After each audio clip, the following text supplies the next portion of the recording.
The price you pay for college. An entirely new roadmap for the biggest financial decision your family will ever make. By Lieber. Summary. Most students pay less than the list price. College is expensive, there's no getting around that.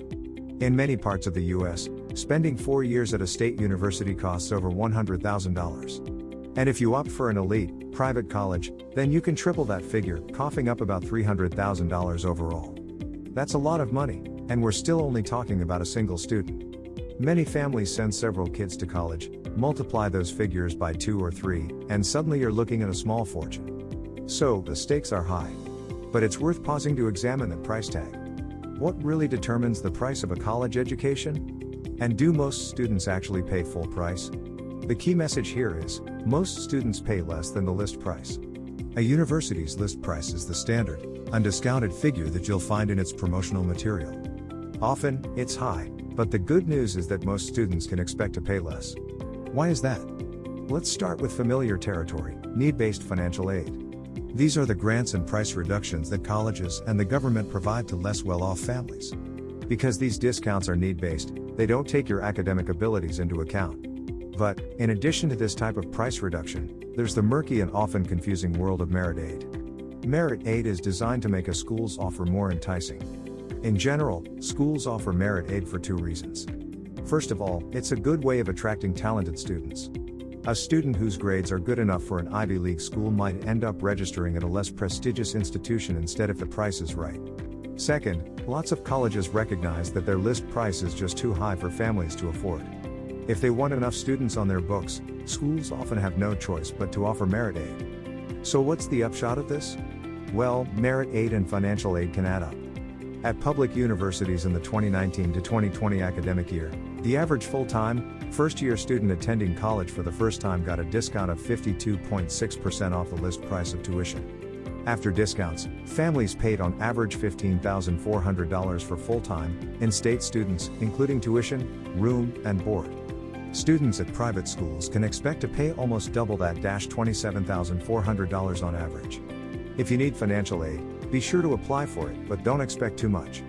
If you've ever looked into financing undergraduate study, you've probably come across the FAFSA or free application for federal student aid.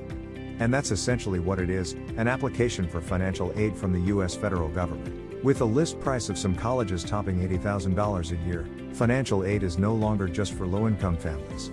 In fact, if you have 2 or more children attending college, you could be eligible for need-based financial aid even if your annual family income is greater than $200,000. Over the years, though, the FAFSA has earned something of a bad reputation. It isn't just that it can be confusing to fill out. For many families, the outcome is seriously disappointing. The key message here is, if you need financial aid, be sure to apply for it, but don't expect too much. The government uses the FAFSA to decide how to divide its limited budget. It can only offer so much in the form of Pell Grants, work-study campus jobs, and subsidized student loans, so it examines each family's finances and tries to decide who's the most deserving. How? By calculating an expected family contribution, or EFC. That figure is the amount the government thinks you can spare every year to pay for college. Unfortunately, many families find that the EFC is far greater than what they can actually afford and that the aid they're offered is substantially less than they need. What's more, some schools ask for even more information to decide who deserves the discounts they can offer, often in the form of grants and scholarships. This application for non-federal financial aid is known as the CSS profile form. Because different schools make use of your information in a variety of ways, they can sometimes come to conclusions that are more generous than the federal government's. But that's not always the case. Whether you use the FAFSA alone or end up having to fill out the CSS profile form too, it's best not to expect too much. The financial aid you're offered could be helpful, but sometimes it's underwhelming. Pick a college that prioritizes teaching and mentorship. At its most fundamental, college is about teaching and learning. Maturing, meeting new friends, and having fun are important, of course. But when parents shell out hundreds of thousands of dollars for their kids' education, they expect them to learn above all else. But there's a problem, believe it or not, teaching has slipped down the list of educators' priorities in recent years. The reason? An increased emphasis on research.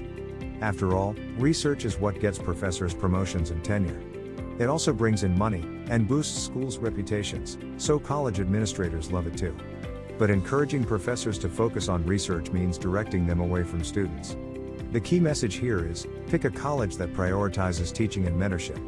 With professors withdrawing to their labs and offices, the task of teaching undergraduates is increasingly being shouldered by adjuncts and graduate students. Some of these people are capable teachers, but not all of them. And most of them are working in unfavorable circumstances. Adjuncts are often hired on short-term contracts and may have to work at several schools to make ends meet. The precariousness of their positions makes it difficult to form strong bonds with students. Grad students, on the other hand, are often so focused on their studies that they have little time to devote to their undergraduate students. This is a shame because mentorship is of huge importance in shaping students' lives and careers. In 2018, Gallup published groundbreaking research showing that having a mentor is one of the most important factors in determining young adults' life satisfaction. So how can you find out if the schools you're considering encourage teaching and mentorship? Well, first you'll want to check out the websites of the departments you're considering. Scrutinize the titles of the academic staff. Are there lots of professors, and can you find out what classes they teach?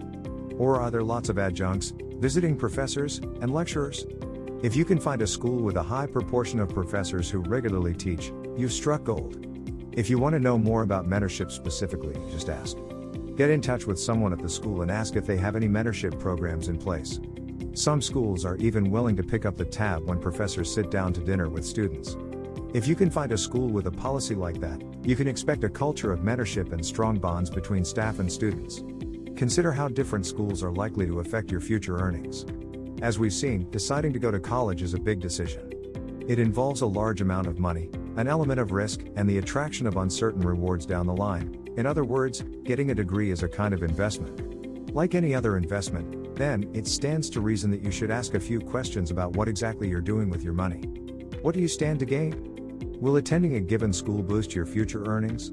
And is the risk that you won't graduate worth worrying about? The key message in this blink is, consider how different schools are likely to affect your future earnings.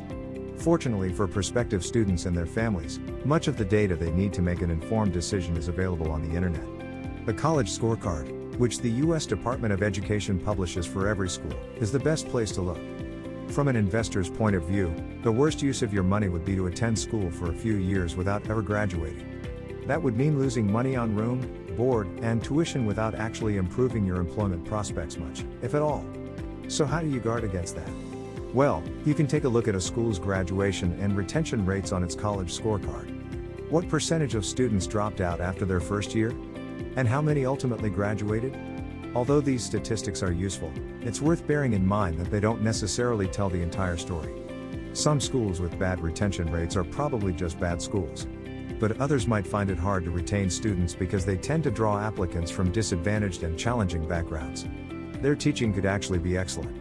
Still, the data matters, and salary data is of special interest. The government can only track the income of graduates who qualified for federal aid, so the median salary you'll see is based on their earnings post-college. Again, that might not tell the entire story, but the narrative it sketches is informative. You can even view the median salary for a school's graduates in a particular field, so if both English and engineering are on the cards, this information will make the financial implications of each choice clearer. Even if the data isn't always perfect, it certainly makes your educational investment less of a shot in the dark. Checking out a few key metrics can make it easier to assess unfamiliar colleges. Some colleges have reputations that precede them. For example, the names Harvard and Yale conjure up ideas of academic excellence even in people who know almost nothing about academia. But most schools aren't like Harvard and Yale, their reputations are more modest. So how can parents and prospective students assess these less familiar colleges? How can they cut through the noise and marketing and judge what each school really has to offer? Once again, the internet is your ally. Take a glance at the president or chancellor's page on the school website, and skim through any speeches or articles they've posted. Their vision of the college might be a little rosy, but it'll give you some idea of what their values are. Don't stop there, though, there's more important information to gather if you know where to look. The key message here is, checking out a few key metrics can make it easier to assess unfamiliar colleges. One thing you should always look for in a school's strategic plan. These plans lay out colleges' strengths, weaknesses, and strategies for future improvement. Because they aren't aimed at prospective students, strategic plans are often honest and unvarnished, which makes them invaluable for our purposes. Unfortunately, not every college has one or makes one available online. After looking for the strategic plan, you should turn your attention to the school's financial aid page. Some of these pages will tell you exactly what grades and aptitude scores you need to earn different amounts of merit aid. Many schools are tight-lipped on this topic, though, in which case you'll need to dig a bit deeper, in search of the school's Common Data Set, or CDS. A school's CDS contains the data that it makes available for rankings and college guides, but it also includes some juicy information that should be of interest to any potential students. Tucked away in the CDS, you'll discover how many first-year students applied for need-based financial aid, how many actually got it, and what the average payout was. You'll also come across the heading number of enrolled students awarded non-need-based scholarships and grants, in other words, the number of students who received merit aid. The CDS won't tell you what their grades were, but elsewhere in the document, you can find the range of test scores achieved by admitted applicants. If your own results put you in the top quartile, then there's a decent chance some merit aid will come your way. Aim to save a quarter of the sum you'll need. Saving for college can seem daunting. That's understandable. As we've seen, the price of attending certain schools can sometimes be dizzyingly high. When it all seems overwhelming, it's worth bearing in mind that very few people can actually pay for 4 years of college using only their savings. Most people rely on a combination of their current income, savings, and loans. It's not always a convenient arrangement, sure, but families get by. So rather than being paralyzed by the size of the sum you think you'll need, aim instead to save a substantial chunk of it, say, a quarter. The key message here is, aim to save a quarter of the sum you'll need. According to a financial planner and author Kevin McKinley, families should think about financing college in terms of fractions. Let's take an example. Say the total bill for a student's undergraduate degree is going to come in at around $100,000, more than the average net price of 4 years in state education. McKinley would advise the student's family to divide that sum by 4. 1 quarter can be paid with savings of $25,000. 2 quarters can be paid using loans $25,000 in the student's name, and another $25,000 in their parents'. The final $25,000 can be paid using current income, spread over 4 years that amounts to just over $6,000 annually. A hard-working student could earn most of that sum by taking on a summer job. Of course, it sounds easy when you put it like that. But how difficult is it really to save $25,000? Well, assuming you save over the course of 18 years, and supposing your savings earn 5% interest annually, it's actually not terribly hard. $75 a month would do it. If you looked at your credit card statement from last month, do you think you could shave off $75? Most of us could, over a month. That's about what you'd spend if you bought yourself a coffee every day. Thinking about your savings in terms of monthly sums is far less daunting, and feels far more achievable than any $25,000 end goal or the $100,000 price tag. If you enjoyed this one, make sure to like this video and subscribe to the channel. We will be uploading more book summaries like this every week. Thank you for watching.